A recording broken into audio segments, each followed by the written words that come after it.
Pushpa two the rule സിനിമ കണ്ടു കഴിഞ്ഞ് വന്ന് ഇരിക്കണം, ഡയറക്റ്റ് ക്യാമറ ഉള്ളിൽ വന്നിരിക്കുന്നത്. അപ്പോൾ നമ്മളെ അഭിപ്രായം, ഇത് ജെനുവിൻ ആയിട്ടുള്ള നമ്മുടെ അഭിപ്രായമാണ്. നിങ്ങൾ ഈ സിനിമ കണ്ടവരുണ്ടെങ്കിൽ നിങ്ങളെ അഭിപ്രായം ഒന്ന് കമൻറ്റ് ചെയ്യുക. എനിക്ക് സിനിമ കണ്ടപ്പോൾ തോന്നിയത് ഒരു ആവറേജ് അല്ലെങ്കിൽ അബോവ് ആവറേജ് സിനിമയായിട്ട് എനിക്ക് ഫീൽ ചെയ്ത്. പുഷ്പ 1 സംബന്ധിച്ച് അത്രത്തോളം എത്തിയോ എന്നുള്ളത് ഒരു ചെറിയ സംശയം. എന്നാൽ മോശമൊന്നും പറയാനില്ല. കാരണം ഇതിൻ്റെ പോസിറ്റീവ് സൈഡ് എനിക്ക് തോന്നിയെന്ന് വെച്ചാൽ ഇതിൻ്റെ സമയം 3.5 മണിക്കൂർ പല ആളുകൾക്ക് ഡൗട്ട് ഉണ്ടായിരുന്നു, ഇത് ഭയങ്കര ബോറാവുമോ, ലാഗ് അടിക്കുമോ എന്നുള്ളത്. നവീനൂലിൻ്റെ എഡിറ്റിംഗ് കട്ട്സ് ഒരു രക്ഷയില്ല, സ്പീഡ് കട്ട്സാണ്. സംഭവങ്ങൾ ഇങ്ങനെ പടച്ച് പോയിക്കൊണ്ടിരിക്കുകയാണ്. ഫൈറ്റ്, ഡാൻസ്, സീക്വൽ സീനറികൾ, മാസ് സീനുകൾ, സെൻറ്റീസ് അങ്ങനെ പെടപെടാ പോയിക്കൊണ്ടിരിക്കുകയാണ്. ലാഗ് നമുക്ക് ഫീൽ ചെയ്യണില്ല. പിന്നെ ഇതിൻ്റെ ഈ ഒരു സ്ക്രിപ്റ്റ് വൈസിനെ സംബന്ധിച്ച് അതിൻ്റെ മാക്സിമം ലെവലിലേക്ക് ഇത് പിടിച്ചിട്ടുണ്ട്. കൊറിയോഗ്രാഫി, ക്യാമറ വർക്ക് ആയിക്കോട്ടെ, മ്യൂസിക്, അതിൻ്റെ എഡിറ്റ്സ്, പിന്നെ കളറിങ് പ്രത്യേകിച്ച് പറയണം. കളറിങ് നമ്മൾ പുഷ്പ 1 സെയിം ഫ്ലേവർ തന്നെ കളറിങ് പിടിച്ചിട്ടുണ്ട്. കൊറിയോഗ്രാഫി കൂബ ഒരു രക്ഷയില്ല. ഇതിന് എത്രത്തോളം ഈ ഒരു പ്ലോട്ടിനെ മേക്ക് ചെയ്യാൻ പറ്റുമോ അത് സുകുമാർ മേക്ക് ചെയ്തിട്ടുണ്ട്.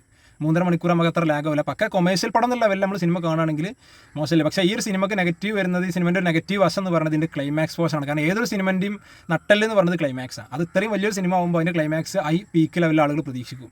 അപ്പോൾ ഈ സിനിമൻ്റെ ക്ലൈമാക്സിനെ പറ്റി എന്താണെന്ന് വെച്ച് കഴിഞ്ഞാൽ എനിക്കൊരു നെഗറ്റീവായി തോന്നിയത്, ഈ സിനിമ അതായത് ഇൻ്റർവെല്ലിന് കൊണ്ടുവന്ന ഒരു സീന്, അല്ലെങ്കിൽ ഇൻ്റർവെല്ലിൽ കഴിഞ്ഞൊരു 10 മിനിറ്റ് കഴിഞ്ഞിട്ട് വരേണ്ട ഒരു ഫൈറ്റും അതിൻ്റെ ബാക്ക് ബേസിൽ വരേണ്ട ഒരു സീനും ഇവർ ക്ലൈമാക്സിൽ കൊണ്ടുപോയിട്ടു.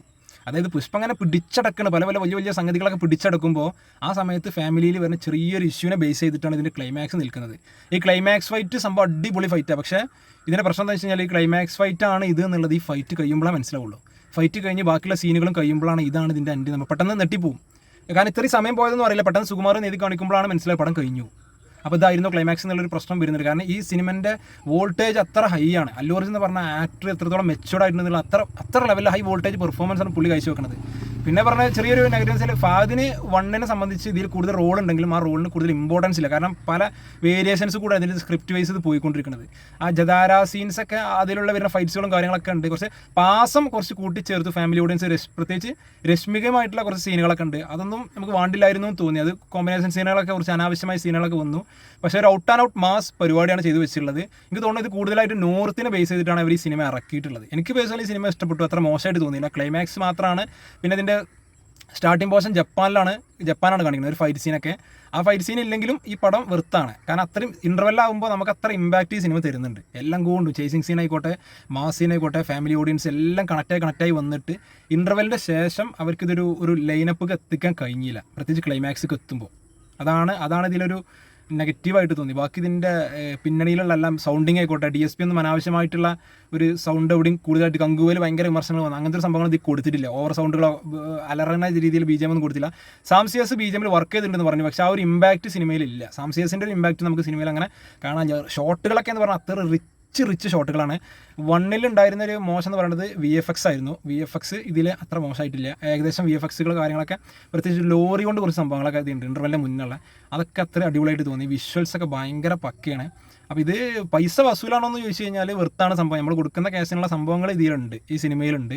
പക്ഷേ 1 എന്ന് പറയുന്ന സംഭവം മാസ് ഒരു 40% അല്ലെങ്കിൽ 50-50 ആയിരുന്നു. മാസും ഫാമിലി ഓഡിയൻസൊക്കെ കണക്റ്റഡ് ആയിട്ടുള്ള ഒരു പണ്ടത്തെ അമിതാഭ് ബച്ചൻ ഫ്ലേവർ ആയിരുന്നെങ്കിൽ ഇത് ഔട്ട് ആൻഡ് ഔട്ട് മാസാണ് ഈ പരിപാടി. 2 എന്ന് പറയുന്നത് സ്റ്റാർട്ട് മുതൽ 3.5 മണിക്കൂർ പഠിച്ചുകൊണ്ട് നിൽക്കുകയാണ്. പക്ഷെ അപ്പോഴും പ്രശ്നം വരുന്നത് ക്ലൈമാക്സിലെത്തുമ്പോൾ അതിൻ്റെ ലെവല് മാറുന്നു. നമ്മൾ ഒരിക്കലും ചിന്തിക്കാത്ത രീതിയിലുള്ള ഒരു ക്ലൈമാക്സാണ് അവർ വെച്ചത്. പുഷ്പ റാംപേജ് പുഷ്പ 3 വരുന്നുണ്ട് എന്നുള്ളതാണ് കാണിച്ചത്. പക്ഷെ അത് അവരൊരു കൂട്ടി യോജിപ്പിച്ചത് പോലെയായി. എന്തെങ്കിലും നമ്മൾ ക്ലൈമാക്സ് എൻഡ് ആക്കണമല്ലോ എന്നുള്ള അതായിപ്പോയി. ആ ഒരു അവസാനത്തെ ഒരു 10-15 മിനിറ്റ് ചെറിയൊരു സബ്ജക്റ്റ്. കാരണം അത്രയും വലിയൊരു സിനിമൻ്റെ ക്ലൈമാക്സ് എന്ന് പറയുമ്പോൾ അത്രയും വലിയൊരു സബ്ജക്റ്റ് ആവണം, അത്രയും വലിയൊരു കണ്ടൻറ്റ് കയറിയിട്ടുമാണ് അത് അവസാനിപ്പിക്കേണ്ടത്. അപ്പോൾ ഇത് അങ്ങനത്തെ ഒരു സംഭവമായില്ല. അവരൊരു ആദ്യത്തെ അരമണിക്കൂറിൻ്റെ ഉള്ളിലോ ആദ്യത്തെ ഒരു 1.5 മണിക്കൂറിൻ്റെ ഉള്ളിലോ ചേർക്കേണ്ട ഒരു സബ്ജക്റ്റാണ് ഇത് ഇവർ ക്ലൈമാക്സിൽ ചേർത്തിട്ടുള്ളത്. പിന്നെ ഇത്രയും വലിയൊരു ഹീറോ ഓപ്പോസിറ്റ് നിൽക്കുമ്പോൾ അതിൻ്റെ ഓപ്പോസിറ്റ് ആയിട്ടൊരു കട്ടക്കുള്ള വില്ലൻ ഇല്ല എന്നുള്ളതും ശരിക്കും സിനിമയുടെ ചെറിയൊരു കല്ലുകടയായിട്ട് തോന്നി. കാരണം ആ ഒരു വില്ലനിസം ഇൻ്റർവെല്ലാകുമ്പോൾ ഇതിന് കട്ടായി പോകുമ്പോഴാണ് ഈ ബാക്കിയുള്ള ചെറിയ പ്രോബ്ലംസുകൾ പിന്നെ ഈ ഫിലിമിൽ കടന്നു കയറുന്നത്. പക്ഷേ ഫൈറ്റുകളൊന്നും ഒരു രക്ഷയില്ല. കൊറിയോഗ്രാഫി എന്നൊക്കെ പറഞ്ഞാൽ അമേസിംഗ് ആണ്, അജാതി ഫൈറ്റാണ് ആ ക്ലൈമാക്സ് ഫൈറ്റൊക്കെ. പക്ഷെ അത് ക്ലൈമാക്സ് ഫൈറ്റ് ആണെന്നുള്ള നമുക്ക് തിരിച്ചറിയാൻ വൈകും. അത് തിരിച്ചറിയുമ്പോൾ നമുക്കൊരു നിരാശ തോന്നുകയും ചെയ്യും. കാരണം അതൊരു അങ്ങനത്തെ ടച്ച് ഫൈറ്റ് അല്ല. ആ ഒരു റീസൺ അങ്ങനത്തെ ഒരു റീസൺ അല്ല. അതാണ് ഇത് ഈ സിനിമയ്ക്കൊരു ഇപ്പോൾ നെഗറ്റീവ് വരാൻ കാരണം. എന്തായാലും ഇതിൻ്റെ ടോട്ടൽ അത്രത്തോളം ഫസ്റ്റ് കളക്ഷനൊക്കെ അത്ര ഹെവി ആയിട്ട് വരാൻ ചാൻസ് ഉണ്ട്. പിന്നെ കേരളത്തിൽ ഇപ്പോൾ ഒരു മിക്സഡ് റിവ്യൂസാണ് ഇതിന് വന്നുകൊണ്ടിരിക്കുന്നത് തോന്നുന്നു. അത് ഈ ഒരു സംഭവമാണ്. കാരണം ഒരുപാട് പ്രതീക്ഷിച്ചു ഇതിന് ക്ലൈമാക്സ് ഒക്കെ വേറെ ലെവലിൽ പോകും. പ്രത്യേകിച്ച് ഫഹദിൻ്റെ റോള് ഇൻ്റർവെല്ലാകുമ്പോൾ കട്ടായി പോകുന്നുണ്ട്. പിന്നെ എന്ത് സംഭവിച്ചു എന്നുള്ളത് കൃത്യമായിട്ട് വിവരമില്ല. അപ്പോൾ അതും എനിക്ക് തോന്നുന്നു കേരള ഓഡിയൻസിനെ ഒന്ന് വിഷമിപ്പിച്ചിട്ടുണ്ടെന്നുള്ള ഞാൻ മനസ്സിലാക്കുന്നത്. അതാണ് എന്തായാലും കൊടുക്കുന്ന ക്യാഷിന് വസൂലാണ്. ഒരു ആവറേജ് ബിലോ എബോ ആവറേജിൽ ഈ പടം നിൽക്കുന്നുണ്ട് എന്നുള്ളതാണ് എനിക്ക് അങ്ങനെയാണ് ഈ സിനിമ തോന്നിയത്. ഒരുപക്ഷെ ലാഗ് ഇല്ലെങ്കിൽ പോലും ഈ ഒരു 3.5 മണിക്കൂർ എന്നുള്ളത് കുറച്ച് സീനുകളെ കട്ട് ചെയ്തിട്ട്, കുറച്ച് പോർഷൻസെ കട്ട് ചെയ്തിട്ട് ഇതൊരു 2.25 ലെവലിലേക്ക് എത്തിച്ചു കഴിഞ്ഞാൽ ഒന്നും കൂടെ ഇമ്പാക്റ്റ് കിട്ടാൻ ഒരു സാധ്യതയുണ്ട്. കാരണം ഇതൊരു മസ്റ്റ് തിയേറ്റർ എക്സ്പീരിയൻസ് പടമാണ്. അതാണ് നമുക്ക് ഇതിനെ പറ്റി പറയാനുള്ളത്. ഇനി നിങ്ങളെ അഭിപ്രായം നിങ്ങളൊന്ന് കമൻറ്റ് ചെയ്യുക. എന്താണ് നിങ്ങളുടെ അഭിപ്രായം എന്നുള്ളത്, വ്യക്തിപരമായ ജെനുവിൻ അഭിപ്രായം നിങ്ങളൊന്ന് കമൻറ്റ് ചെയ്യുക.